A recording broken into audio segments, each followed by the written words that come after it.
Untuk apa kita merdeka? Untuk apa kita punya NKRI? Kalau kita tidak bisa memberi yang paling dasar dari sebuah peradaban. Yang paling dasar adalah makan. Makan aja ada di otaknya. Orang kalau otaknya dekat lambung, memang itu makan.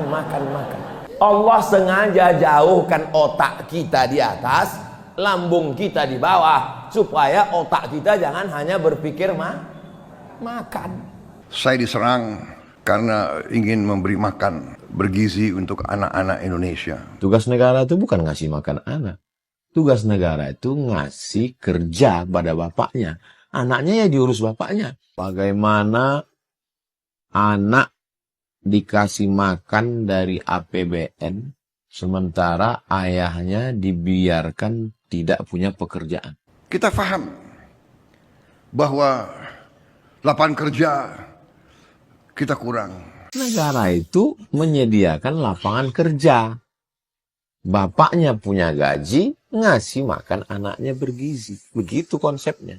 Kalau ada orang-orang pintar mengatakan bahwa ada yang lebih penting dari perut yang lapar, ya saya persilahkan. Ada 3 hal yang mendukung negara itu bisa bertahan, bisa tidak bubar. Yaitu pangan, makanan. Yang kedua, rumah. Yang ketiga, hukum. Ini kata Sun Tzu. Kalau misalnya Anda hanya punya 2 dari 3 itu, apa yang harus Anda kesampingkan? Rumah saja. Rumah kesampingkan, asal kita bisa makan. Kalau bisa makan, hidup. Lalu ada hukum yang melindungi. Kalau harus tinggal 1, makanan atau hukum, gitu. Seperti kita mungkin milih makanan. Yang saya tahu, dari sejarah ribuan tahun peradaban manusia, tidak ada masyarakat yang bertahan tanpa pangan. Punah, peradaban punah kalau tidak ada makan. Tapi kata Sun Tzu tidak. Harus hukum yang ada. Kenapa? Karena kalau hukum tidak ada, semua yang ada tuh bisa dihabisi oleh ketiadaan hukum itu. Bisa musnah karena chaos, karena hukum rimba dan sungguh pun sebagainya. kita makan, kita bisa makan, iya, kita meskipun bisa makan, punya bisa rumah. habis kita. Iya. Tapi kalau kita punya hukum, bisa diadakan oleh hukum untuk mencari makan itu. Nah, kita sekarang yang diserang hukumnya. Ekonomi kita sudah habis-habisan berjuang dan masih banyak masalah. Kemudian sekarang hukum ini dengan peristiwa terakhir ini sangat mencemaskan bagi kelangsungan negara ini.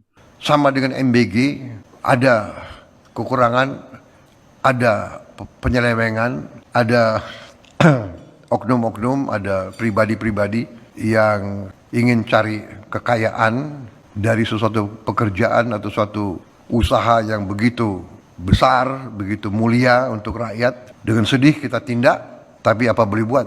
Kalau itu memang penyakit harus kita hadapi. Sejak awal kita sudah kata kalau mengelola kayak gitu sudah pasti ada korupsinya. Hanya orang bodoh yang mengatakan itu tidak ada dugaan korupsinya. Pengelolaan awut-awutan sejak awal, beri barang sembarangan, makanannya tidak karuan, tidak ada standarnya secara nasional.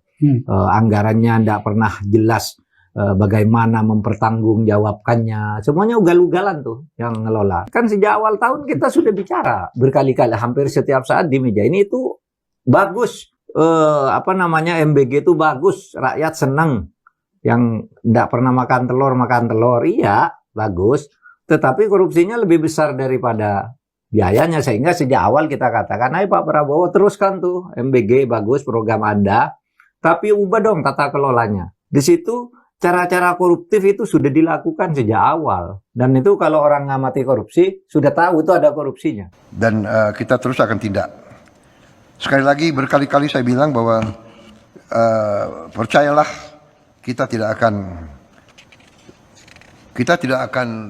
pilih kasih, kita tidak akan tebang pilih, kita tidak akan tidak bertindak terhadap penyelewengan.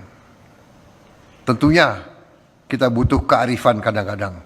Waktunya kapan, bila mana, di mana, bagaimana. Kita harus menghentikan kebiasaan menjadikan hukum itu sebagai industri. Hukum itu hukum dibuat untuk melakukan sesuatu sesuai dengan keinginan.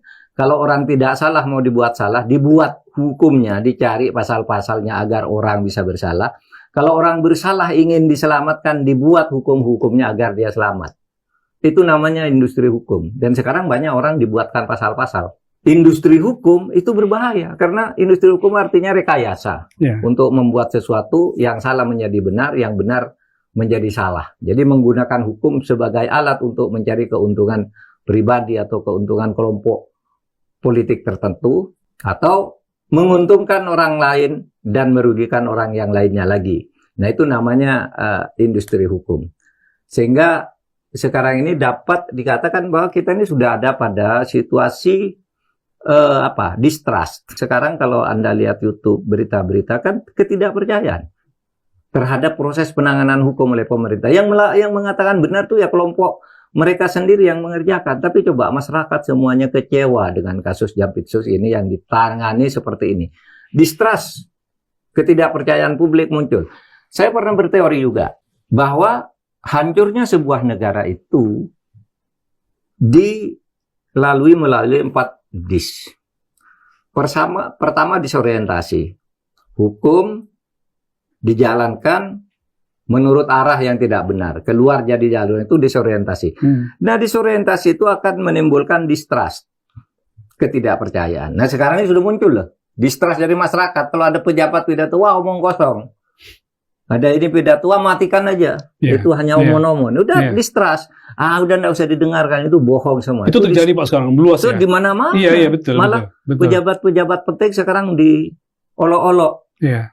Ya, dibuat mainan oleh anak kecil, dibuat mainan disamakan sedang bicara dengan binatang, disamakan dengan ngegau dan sebagainya. Itu sudah distrust, sudah nggak usah dipercaya, itu bohong. Nah, kalau distrust ini dibiarkan berkelanjutan, apalagi ditambah dengan kasus Jampitsus ini, itu akan terjadi disobedience. Distrust sekarang orang, saya dengar ada di beberapa tempat orang udah nggak mau disensus lagi. Kamu miskin apa enggak, kamu enggak mau. Sempat viral, Pak. Iya, ada beberapa viral. kali Enggak kemarin. mau Betul. apa, itu bohong semua. Sampai dilemparin, ambil kursi, lemparin petugas sensus. Itu distrust. Nah, kalau sudah distrust, kemudian muncul disobedience, membangkang, putusan-putusan pengadilan dianggap tidak benar, orang akan membuat hukum sendiri. Nah, disitulah negara akan hancur.